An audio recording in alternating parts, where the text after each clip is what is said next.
Weekend అయితే వచ్చేసింది. అందుకే నేను కూడా ఒక స్పెషల్ వీకెండ్ రెసిపీతో మీ ముందుకు వచ్చేసాను. ఈ రెసిపీ అయితే నేను పక్కా లోకల్ అని అదేనండి. ఇది లోకల్ గుజరాతీ రెసిపీ అన్నమాట.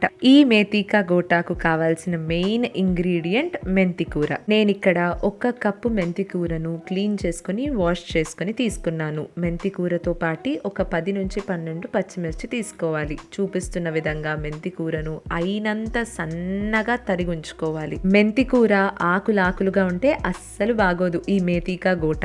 తరువాత చూపిస్తున్న విధంగా పచ్చిమిర్చిని మధ్యకు చీల్చుకొని ఉంచుకోవాలి. నెక్స్ట్ ఇప్పుడు ఒక 1/2 టీ స్పూన్ ధనియాలు, ఒక 1/2 టీ స్పూన్ మిరియాలను రోట్లో వేసుకొని కచ్చా పచ్చాగా దంచి పక్కన ఉంచుకోవాలి. కచ్చా పచ్చాగా దంచుకుంటేనే టేస్ట్ మరియు ఫ్లేవర్ అదిరిపోతుంది. ఇప్పుడు గోటాలను తయారు చేయటం కోసం ఒక మిక్సింగ్ బౌల్ తీసుకొని 3 కప్పుల శనగపిండిని వేసుకుని ఉండలు లేకుండా జల్లించుకోండి. మనం ఏ కప్పుతో మెంతి కూర తీసుకుంటామో దానికి డబుల్ అమౌంట్ శనగపిండి వేసుకోవాలి. ఇక్కడ నేను 1.5 కప్పు మెంతి కూరకు 3 కప్పుల శనగపిండిని తీసుకున్నాను. అందులోకే ఒక పిడికెడంత సన్నగా తరిగుంచుకున్న కొత్తిమీరను యాడ్ చేసుకోండి. తరువాత ఒక 1/2 టీ స్పూన్ పసుపు, 1/2 టీ స్పూన్ ఉప్పు, 5-6 సన్నగా తరిగుంచుకున్న పచ్చిమిర్చి, కచ్చా పచ్చాగా దంచుంచుకున్న ధనియాలు మిరియాల పొడి, 1 టీ స్పూన్ అజ్వైన్, 1 టీ స్పూన్ చక్కెరను యాడ్ చేసుకుని అంతా ఒకసారి కలుపుకోవాలి. ఫస్టే వాటర్ అంతా యాడ్ చేసుకోకుండా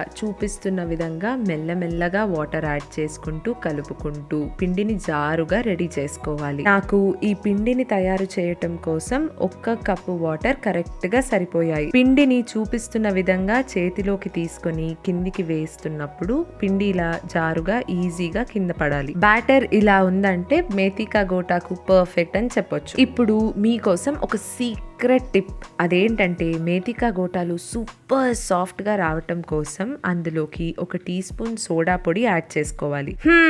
ఇది మాకు తెలీదా అని మీరు అనుకుంటే అక్కడే పప్పులో కాలేశారు. మరి సోడా పొడితో పాటు 2 టీ స్పూన్ల వెనిగర్ యాడ్ చేసుకోవాలి. ఒకవేళ వెనిగర్ లేకుంటే లెమన్ జ్యూస్ యాడ్ చేసుకోవాలి. వెనిగర్ మరియు సోడా రియాక్ట్ అయ్యి గోటాలు ఎంతో సాఫ్ట్ గా వస్తాయి. అంతా కలుపుకొని పిండి రెడీ చేసుకున్నాక ఒక కడాయి పెట్టుకుని ఆయిల్ యాడ్ చేసుకుని ఆయిల్ వేడెక్కాక అందులోకి ముందుగా తరిగి ఉంచుకున్న పచ్చిమిర్చిని వేసుకుని రంగు మారేంత వరకు ఫ్రై చేసుకోండి. పచ్చిమిర్చి ఫ్రై అయ్యాక అందులోకి పిండిని చిన్న చిన్న ఉండలుగా వేసుకొని లైట్ గోల్డెన్ బ్రౌన్ కలర్ లోకి వచ్చేంత వరకు ఫ్రై చేసుకోండి. గోటాలను డార్క్ కలర్ వచ్చేంత వరకు ఫ్రై చేసుకుంటే గట్టిగా అయిపోయి అస్సలు బాగోవు. ఇలా అన్ని గోటాలను వేయించుకొని ఒక పొక్కల గిన్నెలోకి తీసుకొని పక్కన ఉంచుకోవాలి. ఇప్పుడు ముందుగా ఫ్రై చేసి ఉంచిన పచ్చిమిర్చి పైన ఒక చిటికెడంత సాల్ట్ యాడ్ చేసుకోవాలి. లాస్ట్ లో ఈ వేడి వేడి మేతికా గోటాలను ఉప్పు మిరపకాయలతో సర్వ్ చేసేయండి. వీటికి ఆనియన్ గార్లిక్ వేసుకోకూడదు, అవసరం లేదు కూడా. అవి లేకున్నా ఎంతో టేస్టీగా ఉంటాయి. రెసిపీ నచ్చినట్లయితే లైక్ అండ్ సబ్స్క్రైబ్. సరే మరైతే ఇంకో వీడియోతో మళ్ళీ కలుద్దాం. ఇట్లు మీ అభిరామి.